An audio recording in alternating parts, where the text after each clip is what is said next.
Hey everyone, welcome to Financial Revelations. I am David Szafranski, your host. A lot of people ask, why did I not have a show last week? It's Corey's fault. 100% Corey's fault. So she was sick. I thought I heard like parakeets chirping in the background. I think she took a long weekend in Florida, but I'll leave that up to you to ask her. Because if you want merchandise from us, you got to email Corey. You email Corey, I want a hat, and we're going to send you a hat. So you can always call here, 1-800-344-2534. You can email Corey. It's going to all be down here. Our mission trip is coming up. November 13th, we leave. I am going to do a podcast. I'm sorry, March 13th. November, I don't know where that came from. March 13th, we leave. I'm going to do a podcast from there. I got a brand new Starlink. It's a performance dish. It's a little bit bigger. I can't quite figure out how I'm going to conceal it and get it there yet, but I am going to do that. You're allowed to take them. It's just I don't want to pack it in a suitcase, so I'm probably going to take it in a backpack. But we're going to have 3 to 4 to 500 megabyte download speed the whole time we're in the Amazon. While in the jungle, I also have a Starlink Mini, which we take and we leave up at the work site that we're working at. So we can make phone calls back and forth. So I have a lot of questions this week from people, a lot of questions. I'm not going to get to all of them, but I am going to get to what I think are the two most important questions that we're going to deal with for a while. And the first question is, what is going on with this market? Why are we getting beat up so bad? And there are a lot of reasons why this is happening, but I want you to, there's a couple of ways that I look at a market downturn or a market rise.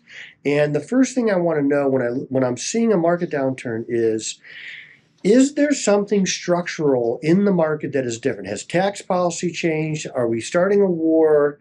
Is there an exogenous event that happened like on 9/11? Did something happen that has changed the landscape? So that's the first thing I want to know. What is going on? What is changing structurally in the marketplace that may be causing this? And the answer to that is nothing. There is nothing structurally different in the marketplace right now. Tax policy is actually very positive. Tax policy is accretive to the market. It's a grower to the market. Businesses can expense 100% of new purchases. If you tried to buy a private jet right now, you cannot get one. You cannot buy a private jet right now, brand new. Why? Because you can depreciate it 100% in the first year that you buy it. And so wealthy people and businesses have gone out and bought private jets. That keeps the economy moving. I know, say, well, private jets, how many people can afford a private jet? Not a lot. But think of all the people that work on private jets. That is a lot. Bill Clinton found this out when he taxed yacht sales when he was president, and the whole market for yachts basically collapsed overnight. They rescinded that tax. It came back. So tax policy does have a big impact on the job market. If you increase taxes on something, you're going to slow that business down. If you decrease tax on an industry, you're going to speed that industry up. You're going to put more people to work there. So the better the tax policy, and the best tax is no tax. The only way to keep government from not spending money is to never send it to them in the first place. So whatever you send the federal government, and this is any federal government, not just the one we have now or the one we had before, the one we're going to have next, whatever you send them, they're going to spend 145%. So send them less money. Always vote for less taxes. In New York City right now, they're going to raise property taxes 10% to pay for things. Did you know that the budget of New York City, if you think about this, New York City, okay, how big is New York City? It's not very big. There are a lot of people that live there. There's like 8 million people that live in New York City. New York City's budget to run the city of New York is larger than the state of Florida. Not kidding. When I heard that figure, I thought that cannot be true. It is true. The budget for New York City is larger than the entire state of Florida. That's how much money they waste. That's what liberal policies cost. That's what the warmth of collectivism costs you. You could just watch your money go up in flames. The warmth is coming from them burning your money. They're going to probably reinstitute rent controls and then raise taxes. So building owners are selling their buildings and people are moving out. They don't want any part of this. People are leaving California because of tax policy. The state tax rate in California is 13%. 13%. You haven't paid a dime in federal taxes yet. You haven't paid a dime in state taxes yet. You could be paying 64% of all of your income in taxes if you live in the state of California. And so what are people doing? They're leaving. They're trying to institute a billionaire tax, a wealth tax. It's not on the money that you make, it's on your net worth. So how do you pay that bill? Well, you got to sell stuff. That's what's going to happen. A lot of people have their net worth in real estate. Well, real estate is not a very liquid asset. You can't just go and open your garage and take money, a bag of money out of there. You got to do things. You got to get a loan. You got to sell something. These are the worst ideas known to mankind, yet they keep happening and happening and happening. If a few podcasts ago, I mentioned two economists where if you just watched their YouTube videos, Milton Friedman, Thomas Sowell, you would be a great economist and way smarter than any liberal walking the planet. Do that. Go look at Milton Friedman. Thomas Sowell is still alive. In fact, I'm looking at Thomas Sowell's book on my bookshelf right back there. Basic Economics. It's one of my have-to reads if you want to understand money, motivations, and people. Basic Economics. It's a huge book. But you can take it, you could take pieces of that book independently and pick them out and read them. Supply and demand. Something as basic as supply and demand has a great... Thomas Sowell is one of the greatest living economic minds. In fact, he's the greatest living economic mind right now, and one of the greatest living economic minds ever. Started out as a liberal, understood economics, became conservative. It's that simple. Their numbers don't back it up. So the market, let's get back to the market. Structural changes in the market. No structural change. What's happening right now? I think people are tiring of the AI trade, and they're having a hard time matching up the values to the prices. Now, just about I'm going to pick one company that I love, Palantir. Palantir came out and blew away their numbers, blew away projections for next year, and got punished. What do? You buy the chaos. I am 100% all in on Palantir. Now, it's more aggressive. So you got to make sure it fits. Don't let it become, 12% of your portfolio. Be judicious. Diversify a little bit. There's other great companies out there too. They're not the only one. So we're kind of tiring of the AI trade. But it's real. The data center thing is real. We're reopening 3 Mile Island to power a data center from Meta. That is real. That is happening. I just met with an electrical supply contractor. They don't make electrical stuff. They represent companies that make electrical, and then they represent that to the contractors. They can't keep stuff in stock. That's how much building is going on. These data centers are sucking up all the wire, all the connectors, all the outlets are doing that. Those things are happening. So I want you to be realistic with this. The market is not ending.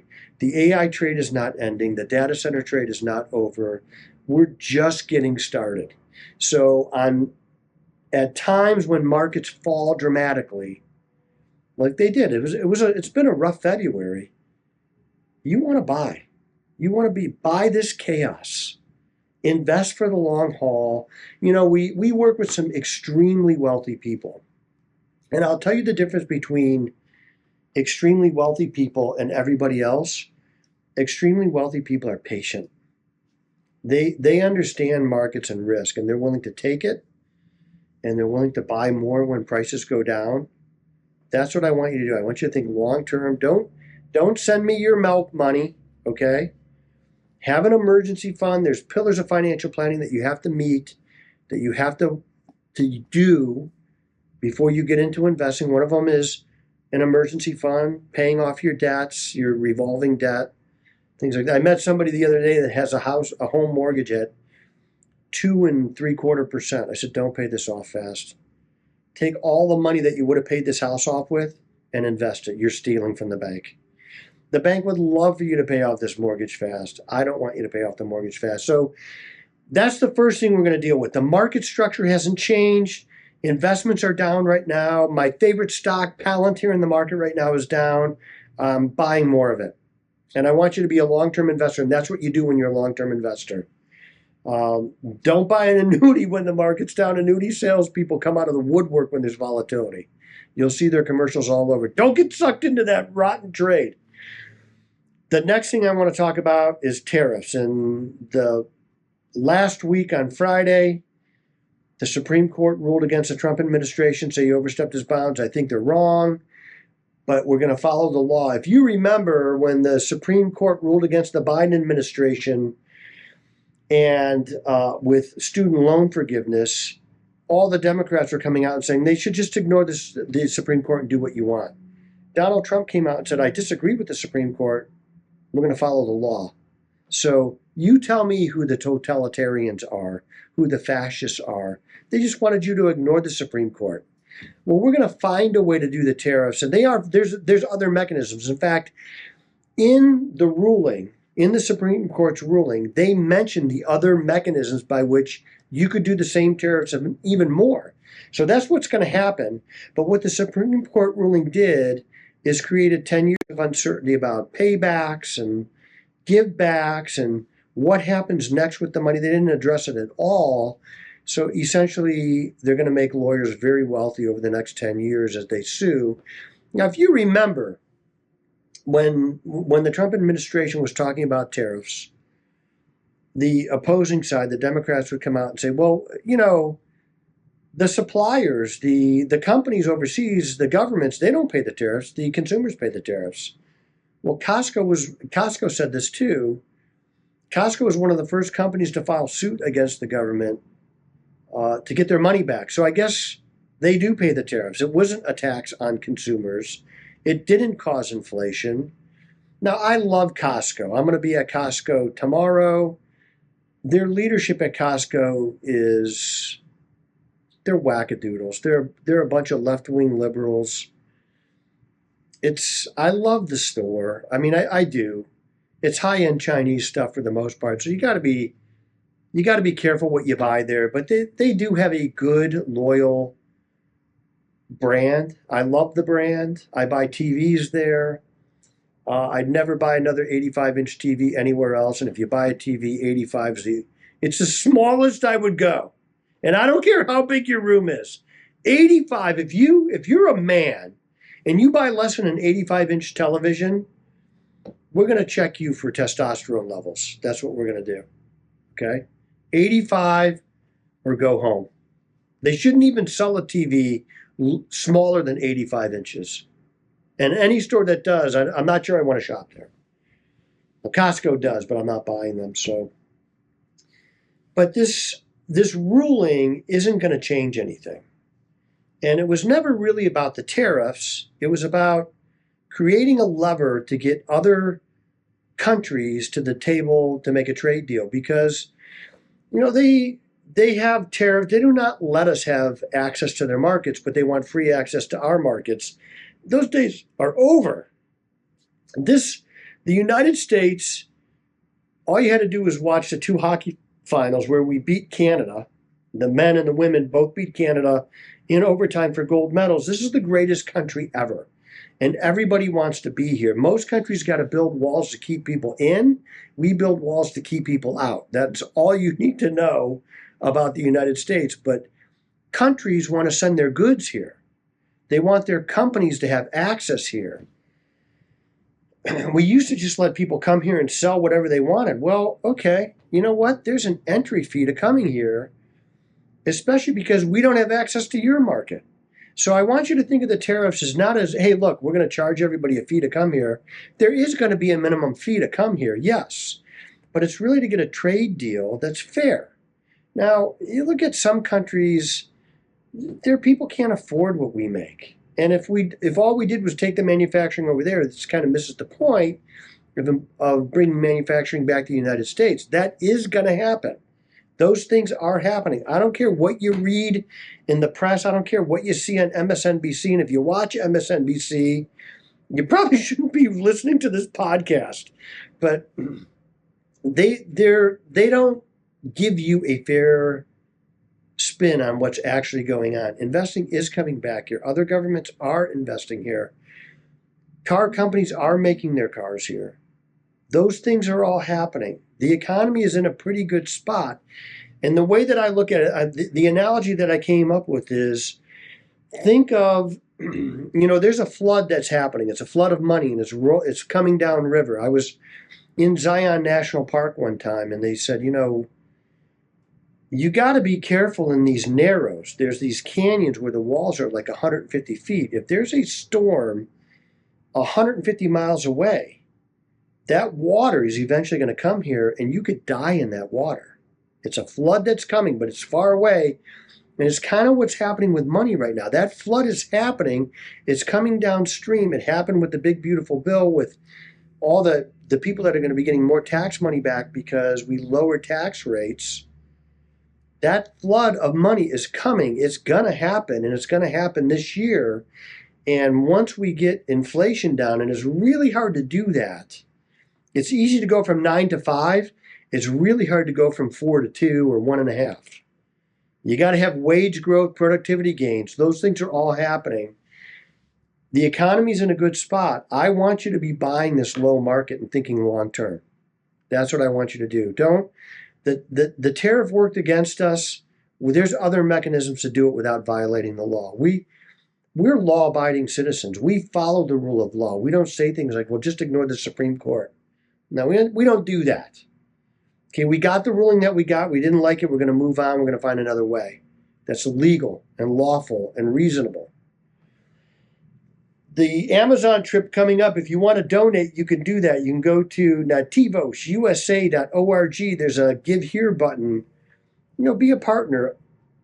Literally, 100% of your money goes to the mission in one way, shape, or another.